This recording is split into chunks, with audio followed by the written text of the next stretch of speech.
신명기 32장 9절부터입니다. 구약성경 313쪽입니다. 구약성경 313쪽에 있는 신명기 32장 9절에서 14절까지 저랑 한 구절씩 교독하시겠습니다. 여호와의 분깃은 자기 백성이라 야곱은 그가 택하신 기업이로다. 여호와께서 그를 황무지에서 짐승이 부르짖는 광야에서 만나시고 호위하시며 보호하시며 자기의 눈동자같이 지키셨도다. 마치 독수리가 자기의 보금자리를 어지럽게 하며 자기의 새끼 위에 너풀거리며 그의 날개를 펴서 새끼를 받으며 그의 날개 위에 그것을 엎는 것 같이 여호와께서 홀로 그를 인도하셨고 그와 함께한 다른 신이 없었도다. 여호와께서 그가 땅의 높은 곳을 타고 다니게 하시며 밭의 소산을 먹게 하시며 반석에서 꿀을 굳은 반석에서 기름을 빨게 하시며 소의 엉긴 젖과 양의 젖과 어린 양의 기름과 바산에서 난 순양과 염소와 지극히 아름다운 밀을 먹이시며 또 포도즙의 붉은 술을 마시게 하셨도다. 아멘. 맥주부 감사주의를 맞이하여 주님의 크신 은혜와 위로와 채우심의 은혜가 여러분과 함께 하시기를 축복합니다. 오늘 성경 9절에 보면 여호와의 분깃은 자기 백성이라 야곱은 그가 택한 기업이로다 이렇게 말씀했습니다. 하나님이 이 땅을 다 창조하시고 천하 만물이 다 하나님 것이지요. 근데 그 중에서 특별한 하나님의 소유로 삼은 영역이 있다는 것이죠. 그게 바로 야곱이고 그게 바로 이스라엘인데 말라기서 3장 17절에 보면 여러분 주보가 또 이 옆에 메모할 수 있도록 이렇게 해 놓았죠. 여러분 이 공간에 설교 중에 이 말씀만큼 내가 꼭 붙잡고 싶다 하는 성경 구절이 있으면 적어놓고 여러분의 교훈으로 삼으시면 되겠습니다. 우리 장로님들이 이렇게 했으면 좋겠습니다. 의견 개진을 해서 주보도 조금 고쳤는데 여러분이 설교할 때 적으면 또 집중이 되니까요. 말라기서 3장 17절에 만군의 여호와가 이르노라 나는 내가 정한 날에 그들을 나의 뭐라고요? 거기 뭐라고 써 있어요? 특별한 소유로 삼을 것이요. 하나님이요 우리를 정한 날이 이르면 특별한 소유로 삼는데요. 모든 게 하나님 거지요. 맞습니까? 아멘. 천하 만물이 하나님 거예요. 근데 그 중에 어떤 부분은 특별히 하나님 거래요. 특별한 소유. 또 사람이 자기를 섬기는 아들을 아낌같이 내가 그들을 아끼리니. 그러니까 특별한 소유로 삼고 그 소유를 하나님이 어떻게 하신다고요? 아끼신다고요. 18절 때에 너희가 돌아와서 의인과 악인을 분별하고 하나님을 섬기는 자와 섬기지 아니하는 자를 분별하리라 했네요. 그러면 18절로 보건대 하나님의 특별한 소유는 누구인가요? 여기서 의인 그리고 하나님을 섬기는 자들이 하나님의 특별한 소유라는 걸 알 수가 있지요. 그래서 베드로전서 2장 9절에서는 이렇게 말씀하셔요. 그러나 너희는 택하신 족속이요 왕같은 제사장들이요 거룩한 나라요 그의 소유가 된 백성이니. 이 구절을 아까 읽었던 말라기대로 이야기하자면 여기 그의 소유가 된 백성이니 앞에 무슨 단어를 붙이면 되겠어요? 특별한 소유가 된 백성이니. 우리는 하나님의 특별한 소유가 된 백성이에요. 이는 그가 너희를 어두운 데서 불러내어 그의 기이한 빛에 들어가게 하신 이의 아름다운 덕을 선포하게 하려 하심이라 했습니다. 여러분 예수님이 우리를 위하여 죽으셨습니까? 그 값을 치르고 우리를 당신의 백성과 당신의 자녀로 삼으셨습니까? 아멘입니까? 그러면 하나님이 그 고귀한 예수의 피를 값으로 지불하고 우리를 샀으니 우리는 하나님의 특별한 소유가 된 것이죠. 아멘. 우리는 하나님의 특별한 소유가 되었어요. 그래서 하나님이 당신의 특별한 소유가 된 백성을 어떻게 하시느냐? 아모스서 9장 15절에 보니까 그 특별한 백성들에 대해서 이렇게 말씀하시네요. 함께 읽어볼까요? 시작. 내가 그들의 땅에 심으리니 그들이 내가 준 땅에서 다시 뽑히지 아니하리라. 내 하나님 여호와의 말씀이니라. 아멘. 하나님이요, 우리를 구원하시고 시냇가에 심은 나무로 특별한 소유를 삼으시는 그 순간부터 하나님은 어떻게 언약하셨어요? 다시 뽑히는 일이 없을 것이다 했어요. 없을 것이다. 제가 서울에서 사역할 때 2003년도? 4년도?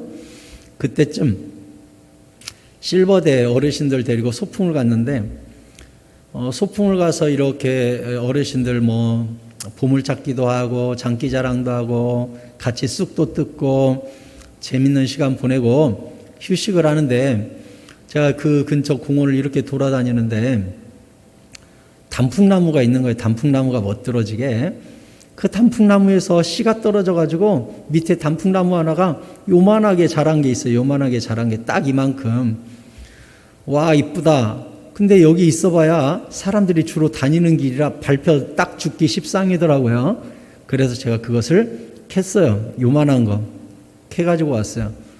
그래가지고 교회 조그마한 화단에다가 그걸 심어놨어요. 근데 너무 작아가지고 다른 나무에 가려서 보이지도 않아요.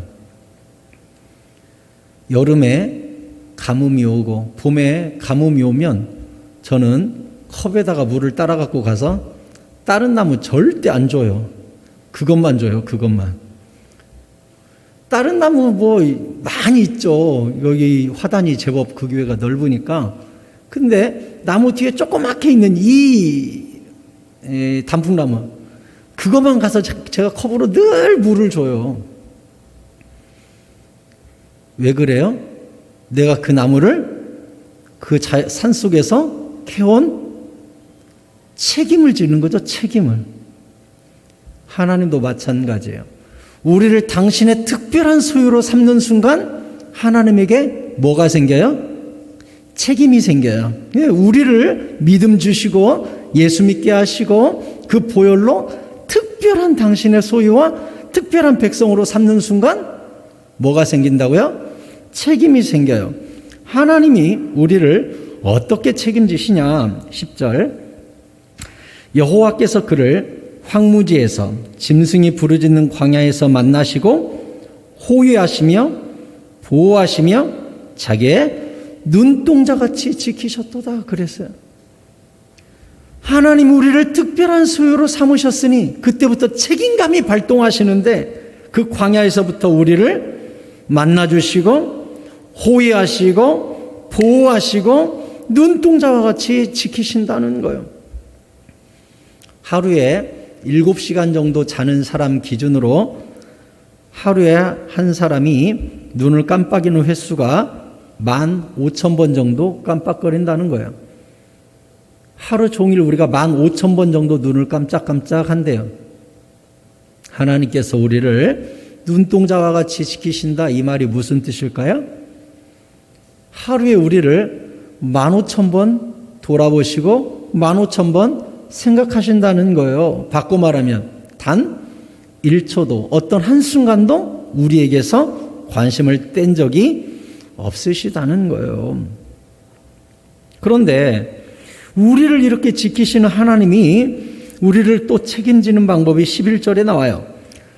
마치 독수리가 자기의 보금자리를 어지럽게 하며 자기의 새끼 위에 너풀거리며 그의 날개를 펴서 새끼를 받으며 그의 날개 위에 그것을 엎는 것 같이 여호와께서 홀로 그를 인도하셨고 그와 함께한 다른 신이 없었도다 했네요. 하나님이 우리를 지키시고 만나시고 보호하시고 호위만 해주셨으면 좋겠는데 우리를 향하여 어떻게 한다고요? 엄마 독수리가 날개를 퍼덕여서 새끼를 떨어뜨리고 떨어뜨리는 새끼를 가서 다시 받는 것 같이 우리를 책임지는 한 방법이 뭐예요? 우리를 훈련시키세요. 여러분, 예수 믿는 순간부터 모든 성도들에게는 훈련이 시작된다는 사실을 잊지 마세요. 예수 믿으면 그냥 만사형통 고속도로 쫙 뻗어가지고 인생이 신나고 부족함이 없고 고난이 없고 그런 거 아니에요. 주님이 우리를 향하여 끊임없이 날개를 퍼덕이면서 떨어뜨리고 일으키시고 떨어뜨리고 받아주시고 하면서 우리를 끊임없이 연단시키고 훈련시키는 과정이 시작돼요. 그럼 하나님, 예수 믿고 나면 좀 잘 되게 해주시지. 왜 그렇게 우리를 훈련시키고 피곤하게 만들고 고난이 오게 만들어서 우리를 연단시키십니까? 계시록 21장 2절에 보면 이렇게 돼 있네요. 또 내가 봄에 거룩한 성 새 예루살렘이 하나님께로부터 하늘에서 내려오니 그 준비한 것이 신부가 남편을 위하여 단장한 것 같더라 했지요. 우리가 흔히 성경에서 우리의 하나님과 예수님과 우리와의 관계를 신랑과 신부의 관계로 비유를 합니다. 우리는 천국에서 신랑 되신 예수님을 언젠가는 모두가 만나게 될 것입니다. 그러면 결혼식 앞둔 신부들이 우리가 흔히 사회자가 멘트할 때 그런 말 하지요. 여러분, 오늘의 주인공 신부가 입장하겠습니다. 일생에서 가장 아름다운 오늘 입장하는 신부를 위해 우리가 박수로 환영하겠습니다. 신부 입장, 이렇게 해서 신부가 입장하죠. 그날은 신부가 가장 일생에서 아름다운 날이죠. 가장 잘 꾸미고, 우리도 마찬가지예요. 우리가 공중에서 주님을 만나는 천국 혼인잔치에 다 들어가게 될 텐데, 신랑 되신 예수님은 가장 아름답고 존귀하고 근엄한 모습으로 나타났는데, 우리는 빨가벗고 누더기 걸치고 신발 한 짝은 없는 상태로 신랑 예수님하고 신부가 나타나면 이건 경악할 일이죠. 천국 혼인잔치를 위해 우리는 신부로서 준비해야 됩니다. 준비. 그 준비가 뭐예요? 예수님 닮은 성령의 열매와 성품으로 깎고 다듬어지고 죽어지고 절제하고 죄악을 벗어나서 끊임없이 예수님의 형상, 처음 이 땅에 인간이 만들어질 당시에 하나님 형상을 회복하고 주님과 만나는 것이 당연한 거예요. 우리는 천국의 상속자다, 이렇게 성경을 통해 늘 말씀을 배웁니다. 우리가 취임만 안 했을 뿐이지 전부 다 왕자, 공주님이죠. 우린 천국의 상속자예요. 근데 왕자가 왕이 되기 위해서는 마땅한 훈련과 교육 과정이 다 필요합니다. 공부해야 되고, 옛날로 말하면 말도 타야 되고, 활도 쏠 줄 알아야 되고, 병법도 알아야 되고, 지혜도 알아야 되고, 이 모든 훈련을 받고 마침내 왕이 되는 것입니다. 우리는 훈련 싫어요, 배우기 싫어요, 공부 싫어요, 꾸미는 거 싫어요, 그냥 결혼만 할래요, 그냥 왕만 될래요. 그걸 뭐라 그래요? 도둑놈이라 그래요. 그러는 거 없어요. 하나님은요, 우리를 선택해서 신부 삼고 우리를 특별한 소유로 선택해서 천국의 상속자로 만들어야겠다라고 주님께서 선택한 순간부터 우리를 다듬어 가세요. 점점 다듬어 가세요. 걸맞게. 이걸 성화라고 하는 거예요. 우리가 이 과정을 놓쳐서는 안 돼요. 주님은 끊임없이 날개를 너풀거려서 우리로 하여금 훈련시키고, 때로는 실패를 경험하게 하고 주님의 붙드심을 믿을 수 있도록 끊임없는 과정이 시작되는 거예요. 아브라함을 특별한 소유로 삼으실 때 아브라함에게도 하나님은 날개를 너풀거렸어요. 어떻게요? 히브리서 11장 8절에 보면 같이 읽겠습니다. 시작.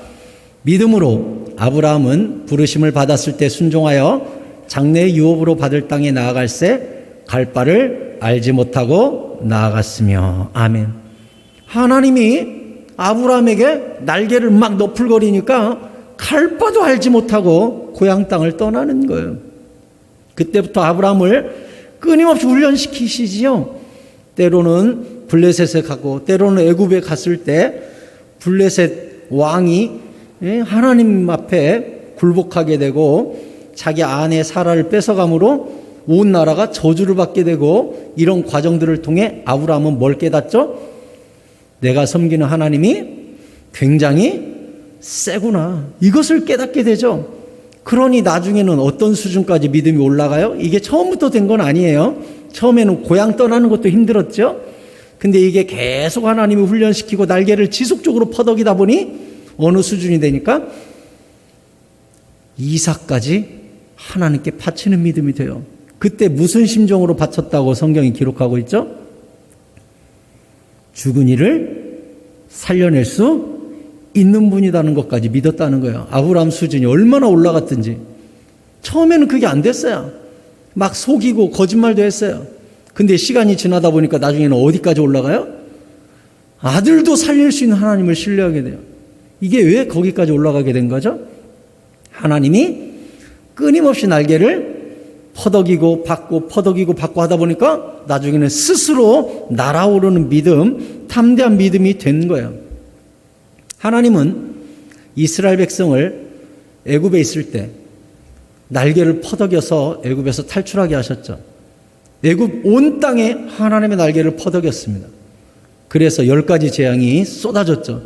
그래서 이스라엘 백성이 갈 바를 알지 못하지만 구름기둥과 불기둥 보고 똑같이 아브라함처럼 나갔어요. 아브라함은 끊임없이 하나님의 훈련을 통해 끝까지 도달을 했지만 이스라엘 백성은 탈출하고 얼마 지나지 않아 가나안 정탐 후에 우리는 메뚜기다, 거기는 안악자손이 있다. 안악자손은 골리앗의 조상 가문이에요. 그러니 안악자손은 키가 2m 70에서 3m씩 되는 사람들이에요. 그 당시 이스라엘은 150에서 160이 평균 키예요. 2배예요. 우린 메뚜기다. 맞지요? 메뚜기. 그런데 하나님이 날개를 퍼덕일 때는 당신의 특별한 소유로 삼으시며 하나님이 책임지는 거죠. 근데 하나님이 책임진다는 건 모르고 원망과 불평을 했어요. 민수기 14장 1절에서 5절에 보면 온 회중이 소리를 높여 부르짖으며 백성이 밤새도록 통곡해요. 이스라엘 자손이 다 모세와 아론을 원망해요. 온 회중이 그들에게 이르되 우리가 애굽 땅에서 죽었거나 이 광야에서 차라리 죽었다면 좋았을 것을. 하나님이 날개를 퍼덕였는데 원망을 한 거죠. 어찌하여 여호와가 우리를 그 땅으로 인도하여 칼에 쓰러지게 하려 하는가? 왜 하나님은 헐떡여가지고 이 날개를 퍼덕여서 나 떨어뜨려 죽이는가? 하나님이 지금 죽이려고 맘먹고 날개를 퍼덕였어요? 아니죠. 새끼를 떨어뜨릴 때는 엄마의 계획이 있죠. 어떤 계획? 떨어지기 전에 내가 반드시 받아야겠다라고 엄마의 계획이 있죠. 하나님도 날개를 퍼덕여서 이스라엘 백성을 출애굽시켰을 때는 받아주려고 하는 계획이 있죠. 근데 안 보이니까 막 원망만 했어요. 우리 처자가 사로잡히리니 애굽으로 돌아가는 것이 낫지 아니하랴? 이에 서로 말하되 우리가 한 지휘관을 세우고 애굽으로 돌아가자. 다시 종되자. 와, 이게 말이 됩니까? 5절에 모세와 아론이 이스라엘 자손의 온 회중 앞에서 하나님 앞에 엎드렸을 때 하나님이 이때 다시 나타나서 말씀을 하셨었죠. 여러분, 저는 여러분께 말씀드립니다. 하나님은 이 세상에서 우리를 날개를 퍼덕이셔서 예수 믿게 하셨습니다. 아멘. 뒤돌아가지 마십시오. 뒤돌아보지 마십시오. 우리가 찬송할 때 세상 등지고 십자가 보내 하지 않았습니까? 힘들다고 돌아보면 안 됩니다. 하나님의 날개가 저 밑에 있다는 걸 반드시 믿으시기 바랍니다. 말세는 소돔과 고모라의 시대와 같다 그랬습니다. 두 천사가 와서 롯을 이끌면서 이 소돔과 고모라가 멸망하니까 빨리 피해라 하면서 이렇게 말하죠. 창세기 19장 17절에 그 사람들이 천사예요. 천사들이 그들을 밖으로 이끌어낸 후에 이르되 도망하여 생명을 보존하라. 그 뒤에는 같이 읽을까요? 시작. 돌아보거나 들에 머물지 말고 산으로 도망하여 멸망함을 면하라. 아멘. 거기 뭐라고 돼 있죠? 돌아보지 마라. 돌아보지 마라. 근데 어떤 일이 일어났어요? 창세기 19장 26절에 롯의 아내는 뒤를 돌아보았으므로 소금 기둥이 되었더라 그랬어요. 여러분, 하나님이 날개짓해서 떨어뜨렸으면 하나님의 대책이 있을 거야 라고 믿고 끝까지 가는 거예요. 근데 거기서 뒤돌아보고 차라리 예수 안 믿을 걸, 차라리 어쩔 걸, 차라리 어쩔 걸. 예수님께서도 이 롯의 아내 비유를 이렇게 하셨어요. 누가복음 17장 28절에 예수님께서 말씀하시기를 또 롯의 때와 같으리니 언제 가요? 말세 가요. 사람들이 먹고 마시고 사고 팔고 심고 집 짓고 하늘에는 관심도 없고 영적인 거에는 관심도 없고 롯이 소돔에서 나가던 날에 하늘에서 불과 유황이 비오듯 하여 그들을 멸망시켰느니라. 인자가 나타나는 날에도 이러하리라. 예수님이 오시는 날에도 사람들이 영적인 일에는 관심 없고 먹고 마시는 일에만 관심이 있을 거래요. 그날에 만일 사람이 지붕 위에 있고 그의 세간이 그 집 안에 있다면 그것을 가지러 내려가지 말 것이요. 뒤돌아보지 말고 밭에 있는 자도 그와 같이 뒤로 돌이키지 말 것이고 돈과 재산 때문에 믿음을 돌이키지 말 것이고 32절 롯의 철을 기억하라. 따라서 하십시오. 롯의 철을 기억하라. 롯의 철을 기억하라. 아멘. 뒤돌아보지 말라는 거예요. 뒤돌아보다가 죽었다는 거야. 무릇 자기 목숨을 보존하고자 하는 자는 잃을 것이요 잃는 자는 살리리라 했어요. 우리가 주님의 날개를 퍼덕에서 떨어뜨릴 때는 반드시 받아줄 거라고 믿고 목숨을 걸어버려야 돼요. 그러면 어떻게 한다고요? 하나님이 책임지고 살려준대요. 근데 살고자 뒤를 돌아보면 죽는데요. 우리는 이미 하나님의 특별한 소유가 됐으니 절대로 뒤돌아보는 일 없기를 바랍니다. 누가복음 9장 62절은 같이 읽겠습니다. 시작.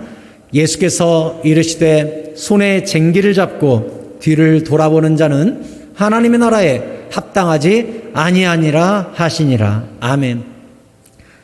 하나님이 우리를 특별한 소유로 삼으셨는데 싫어요. 나 좀 놔주세요. 나도 남 멋대로 살래요. 하고 쟁기를 손에 잡고 하나님의 봉사와 직분을 손에 잡고 뒤돌아보면 하나님 나라에 합당하지 않다는 거예요. 뒤돌아보지 말고 끝을 내라는 거예요. 지금도 하나님은 우리에게 날개짓을 하는 영역들이 있어요. 얘야, 이건 끊자. 이건 떠나자. 이건 더 이상 하지 말자. 이 단계는 뛰어넘자. 우리 삶에 하나님의 날개짓에 퍼덕거리는 소리가 곳곳에서 들려요. 그런데 반항하고 무섭다고 움켜쥐고 뒤돌아보고 집착하면 나만 힘들어요. 나만 힘들어. 왜요? 하나님은 영원토록 고집을 피우세요. 우리를 신부로 만들어야 되니까. 우리를 하늘 임금으로 만들어내야 되니까. 우리는 시간에 갇혀 있지만 하나님은 시간이 영원하니 영원토록 우리에게 날개짓을 하는데 어떻게 이기겠어요? 이왕이면 빨리 통과하시는 지혜가 여러분께 함께 하시기를 축원합니다. 빨리 포기하세요. 그게 지름길이에요. 타협하려고 하지 마세요. 하나님의 날개짓이 때로는 나의 재능에, 물질에, 시간에, 관계 속에, 죄악 속에 계속 퍼덕거릴 때에 신속히 고치고 신속히 포기하면 우리가 신속히 예수를 닮게 되고 신부 노릇, 왕 노릇 할 수 있게 되니 그때부터는 고난이 적어지잖아요. 사도 바울은 빌립보서 3장 13절에서 이렇게 말씀했습니다. 형제들아, 나는 아직 내가 잡은 줄로 여기지 아니하고 오직 한 일, 즉 뒤에 있는 것은 잊어버리고 앞에 있는 것을 잡으려고 표대를 향하여 그리스도 예수 안에서 하나님이 위에서 부르신 부름의 상을 위하여 달려가노라 했어요.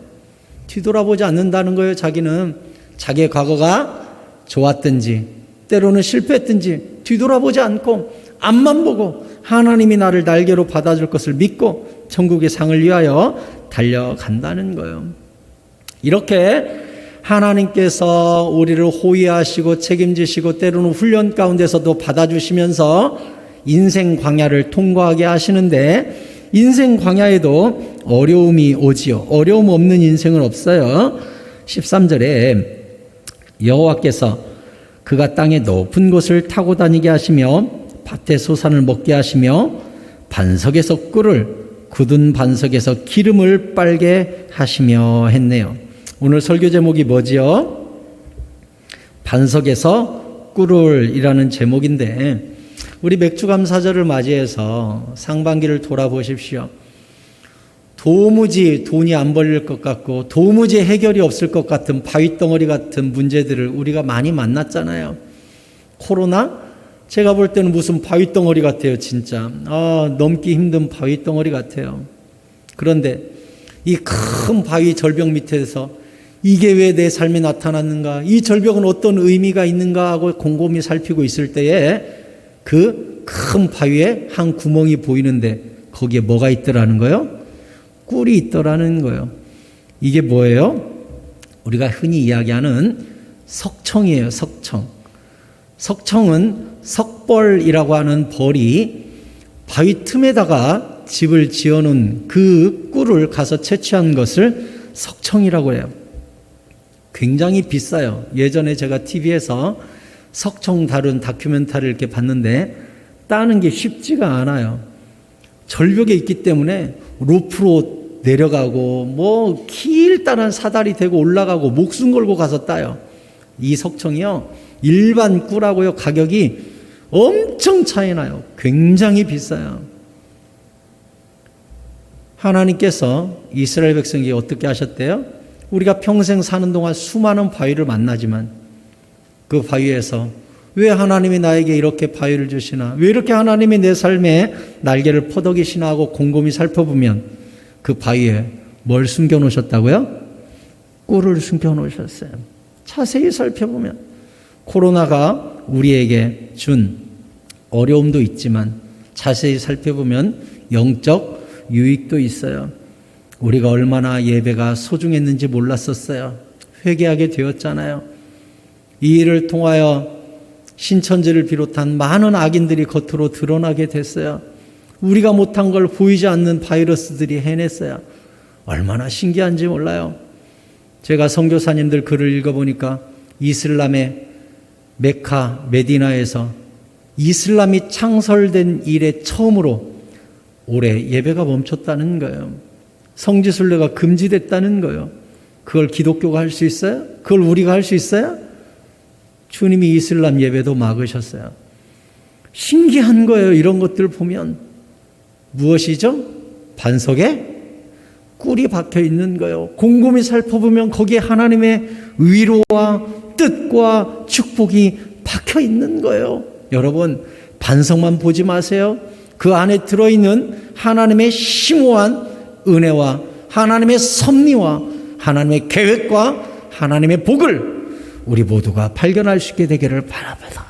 우리가 돌아보면 6개월 동안 힘들었던 것밖에 없네? 아닙니다. 자세히 묵상해 보십시오. 그 안에 있는 하나님에 대한 신뢰와 사랑과 본질의 회복과 우리의 회개가 다 들어있었잖아요. 그리고 지금 여기 앉아서 우리가 예배드린다는 것 자체가 얼마나 큰 기적이고 은혜인지 비로소 우리가 깨닫잖아요. 하나님의 훈련 속에는 반드시 위로가 있고 하나님의 책임이 들어있어요. 고린도전서 10장 13절에 같이 읽겠습니다. 시작. 사람이 감당할 시험 밖에는 너희가 당한 것이 없나니 오직 하나님은 미쁘사 너희가 감당하지 못할 시험 당함을 허락하지 아니하시고 시험 당할 즈음에 또한 피할 길을 내사 너희로 능히 감당하게 하시느니라 했어요. 코로나를 지나고 있는 성도 여러분, 하나님은 감당하지 못할 시험을 절대로 허락하지 않으십니다. 다시 말하면 이 코로나라는 큰 바위 덩어리 속에도 하나님의 감당할 수 있는 위로와 힘과 계획들이 곳곳에 석청으로 박혀 있는 것입니다. 우리가 둥지에서 떨어지면 바닥에 떨어져 곧 죽을 것 같지만 하나님의 큰 독수리의 날개가 우리를 받아주기 위해 저 밑에서 기다리고 있다는 사실을 믿으시고 신뢰하시기 바랍니다. 우리가 섬기는 하나님, 살아계신 하나님이요, 우리를 주님의 특별한 소유로 삼는 순간 특별한 계획이, 특별한 프로그램이 이미 시작되었음을 믿으시고 주님이 날개 퍼덕일 때 이스라엘 백성처럼 뒤돌아보거나 후회하거나 원망하지 마십시오. 이스라엘 백성들이 광야에서 원망 불평했을 때 하나님이 불뱀을 보내서 물게 하셨죠. 왜 그랬어요?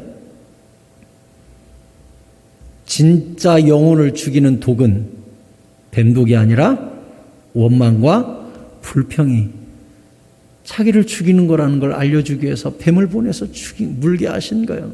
그리고 십자가를 상징하는 놋뱀을 바라봤을 때 살아났잖아요. 그게 영혼의 해독제잖아요. 원망과 불평이 일어납니까? 십자가의 해독제가 우리 가운데 임하기를 소원합니다. 말씀을 맺겠습니다. 사무엘이 미스바에 모여서 온 이스라엘이 예배를 드릴 때 블레셋이 쳐들어왔어요. 블레셋이 쳐들어올 때 사무엘이 어떻게 했습니까? 사무엘상 7장 9절에 보면 사무엘이 젖 먹는 어린 양 하나를 가져다가 온전한 번제를 여호와께 드리고 이스라엘을 위하여 여호와께 부르짖음에 여호와께서 응답하셨더라. 10절. 사무엘이 번제를 드릴 때 블레셋 사람이 이스라엘과 싸우려고 가까이 오매 그날에 여호와께서 블레셋 사람에게 큰 우레를 팔아여 그들을 어지럽게 하시니 그들이 이스라엘 앞에 패한지라 그랬어요. 예배드리고 있을 때 이스라엘에게 블레셋이 쳐들어오니까 사무엘이 또 어떻게 했다고요? 또 양을 하나님께 또 드리면서 또 예배했다고요. 그랬더니 어떻게 했다고요? 여호와께서 블레셋 사람에게 큰 우레를 발해서 어지럽혀가지고 이스라엘이 이기도록 해주셨다고요. 사무엘은 위기를 무엇으로 돌파했어요? 예배로 돌파했어요. 이스라엘 사람들이 미스바에서 나가서 블레셋 사람들을 추격하여 벳갈 아래에 이르기까지 쳤더라. 12절은 같이 읽겠습니다. 시작. 사무엘이 돌을 취하여 미스바와 센 사이에 세워 이르되 여호와께서 여기까지 우리를 도우셨다 하고 그 이름을 에베네셀이라 하니라. 아멘. 여러분, 우리에게 위기가 왔고 블레셋으로 상징되는 코로나와 여러 위기가 우리에게 왔는데 여러분들은 지금 예배로 제사로 하나님 앞에 또 나아오셨습니다. 하나님께서 반드시 우리에게 승리를 주실 줄로 믿습니다. 7월 첫 주 상반기 동안 지키신 여기까지 우리를 도우셨다는 에베네셀. 에베네셀 뜻은 도움의 돌이라는 뜻입니다.